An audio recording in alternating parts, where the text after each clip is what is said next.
Muito boa tarde para todos.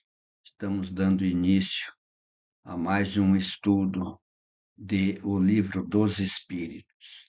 Vamos iniciar hoje com o capítulo primeiro, que trata das leis morais, ou lei divina ou natural.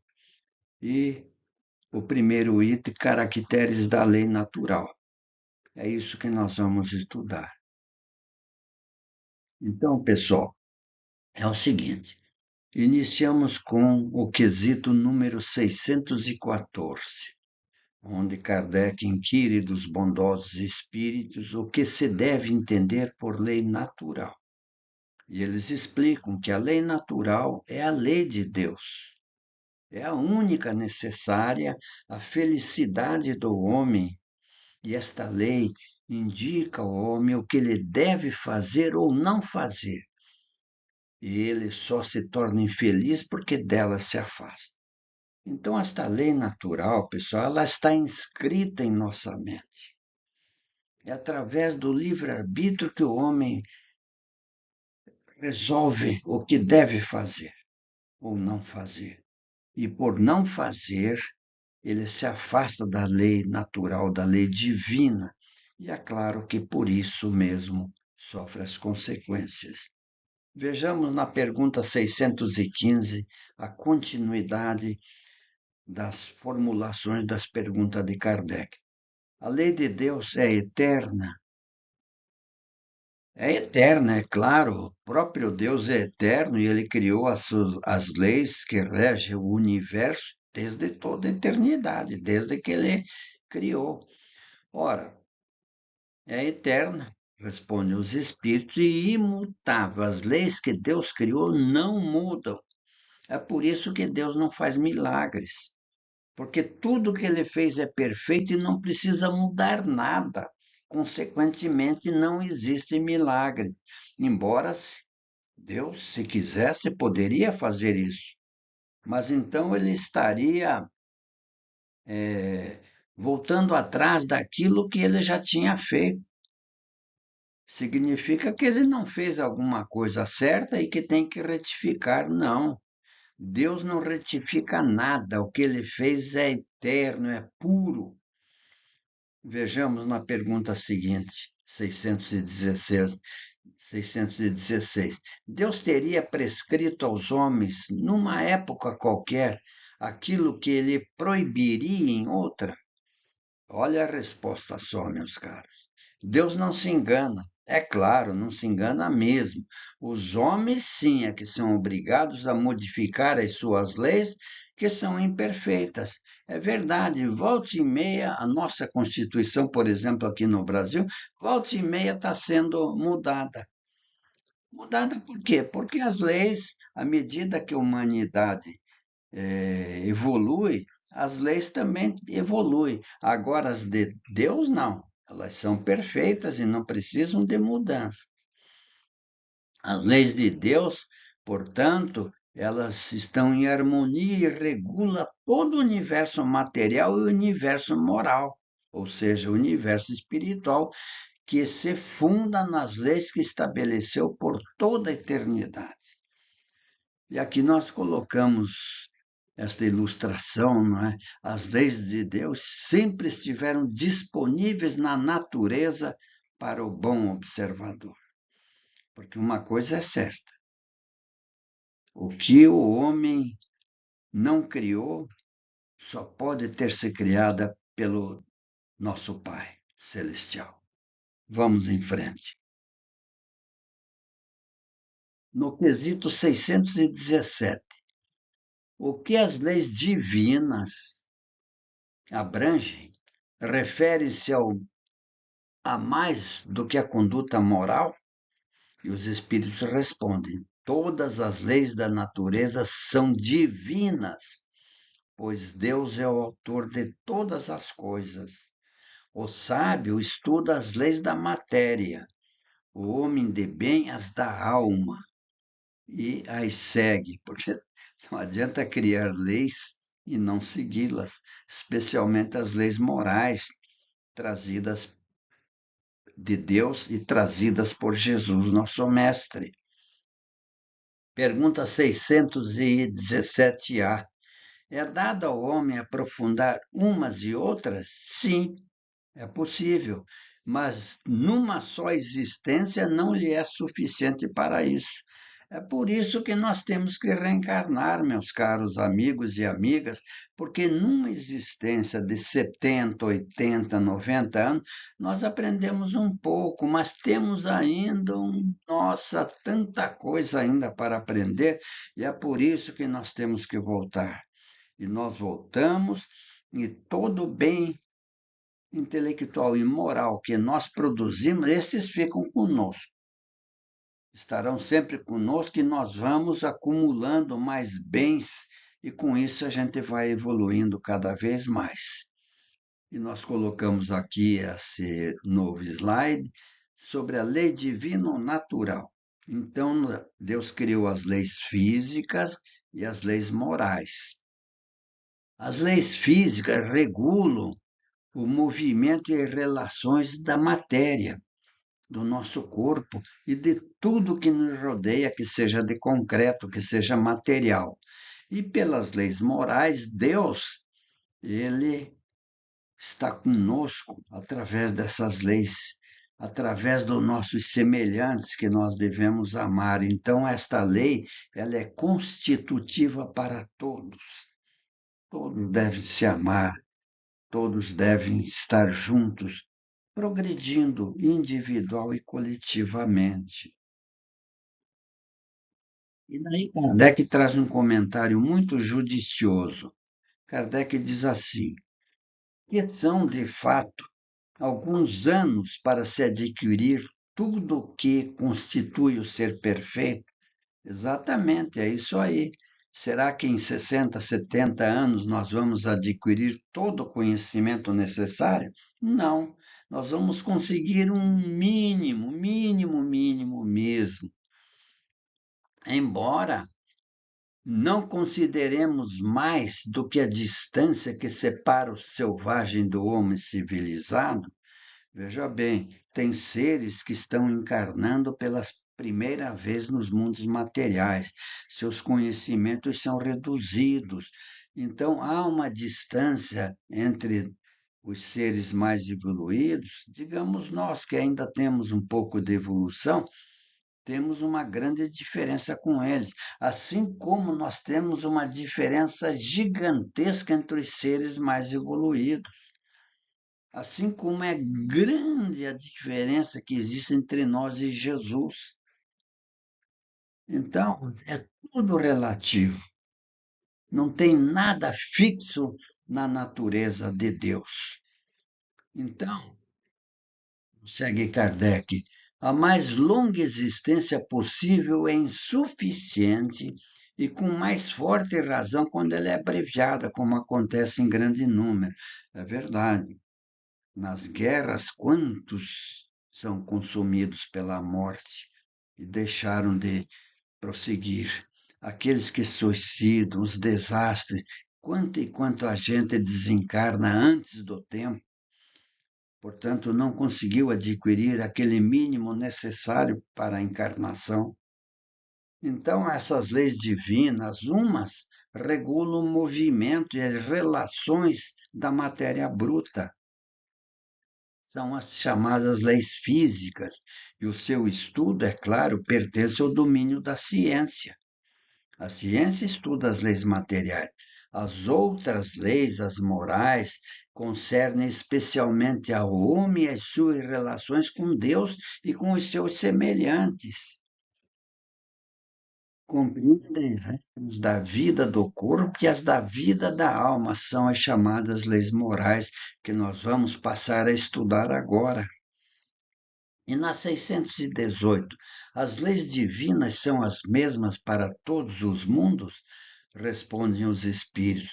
A razão nos diz que elas devem ser apropriadas à natureza de cada mundo e proporcionais ao grau de adiantamento dos seres que os habitam.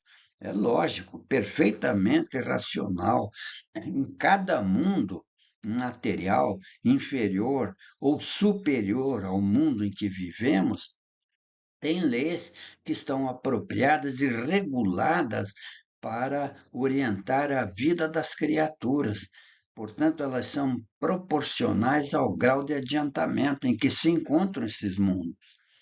Não é possível, por exemplo, levar as leis do planeta Terra, que nós estamos submetidos a ela, para um mundo muito mais evoluído, que essas leis não teriam nenhuma razão de ser e de existir.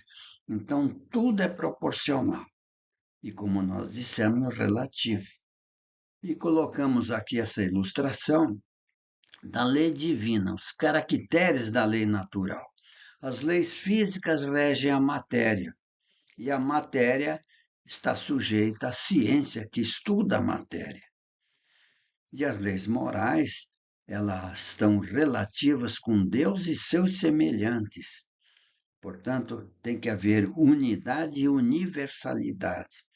E esses semelhantes somos todos nós, encarnados e desencarnados, porque nós participamos da humanidade. Essa humanidade que não está só na Terra, está em outros incontáveis planetas onde é possível a vida física.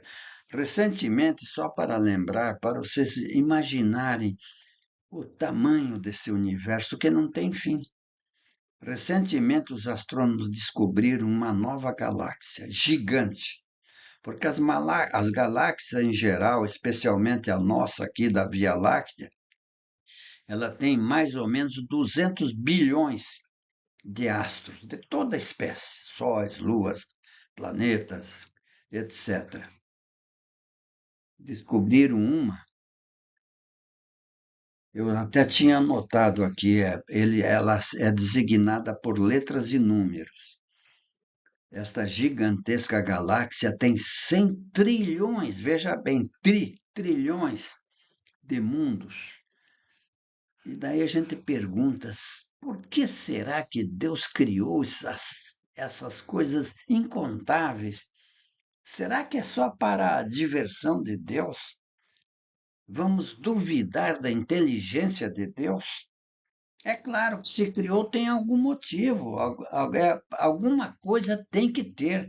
Vida de todas as espécies, materiais, fluídicas, espirituais, totais. Nós não vamos mais abarcar isso, porque nós já falamos muito a respeito disso. O fato é que a realidade é esta. O universo existe, é infinito. E depois a gente pergunta, 100 trilhões de estrelas, será que estão todas juntinhas? Não, são distâncias consideráveis, astronômicas, de milhões e milhões de quilômetros que estão separadas. Dá para imaginar o tamanho? E é uma das infinitas galáxias que existem. Vamos em frente, pessoal. Então, prossegue Kardec: Deus está na natureza, no homem, e para descobri-lo temos a razão que Deus nos deu para nos guiar de forma segura.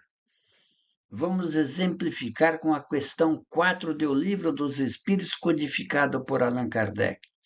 Onde se pode encontrar a prova da existência de Deus? Isso aqui nós colocamos, que é para complementar aquilo que Kardec já trouxe para nós. Então responde Kardec: num axioma que aplicais às vossas ciências, não há efeito sem causa. Procurai a causa de tudo que não é a obra do homem, e a vossa razão responderá. Quem criou as estrelas que estão no céu? Que muitos pensam que estão fixas. Não, elas rolam, porque não tem nada parado no universo. Tudo está se desenvolvendo, rodando. Aí podemos concluir que a fé no Espiritismo é racional e não dogmática, Por isso, não limitamos ou aprisionamos Deus nas páginas da Bíblia. Vejam que resposta. E muito menos a sistemas ditos religiosos, porque a religião no Espiritismo é natural. Olha, nós também já falamos como isso. O Espiritismo é religião universal e é religião do pensamento, porque o pensamento é tudo e a matéria, para nós, não é nada. O pensamento é tudo. É por isso que nós não precisamos das religiões dogmáticas, que têm, não é, rituais, classes sacerdotais, paramentos, enfim, todo aquele material. Não, o Espiritismo não precisa de nada disso. Vamos a outro exemplo, isto é, a questão 621 que nós colocamos aqui para exemplificar melhor. Onde está escrita a lei de Deus? Na consciência. Mais uma vez voltamos a dizer: no Espiritismo, religião natural, não há liturgia, rito ou qualquer formalidade praticada pelas religiões instituídas pelos homens. Daí afirmarmos em coro com os iluministas. Iluministas foram os grandes filósofos franceses, Diderot, Rousseau, nossa, quantos, não é? E que a melhor forma de amar a Deus é respeitar suas leis inscritas na natureza e na consciência do homem. Essa é a grande realidade que nós temos que respeitar. Seguindo a nossa mensagem final, para que essa mensagem que Chico Xavier nos trouxe. Vamos escutá-la até o final, que é linda.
Então, meus caros, vocês estão vendo que mensagem linda, que maravilha.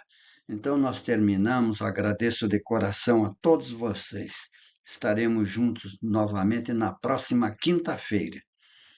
Então, eu peço que vocês colaborem conosco, compartilhando esta nossa produção, que não é nossa, é dos espíritos, é de Kardec, para que todos tenham oportunidade de ouvir, de aprender com os bondosos espíritos. Muito obrigado e a paz de Jesus para todos. Até mais.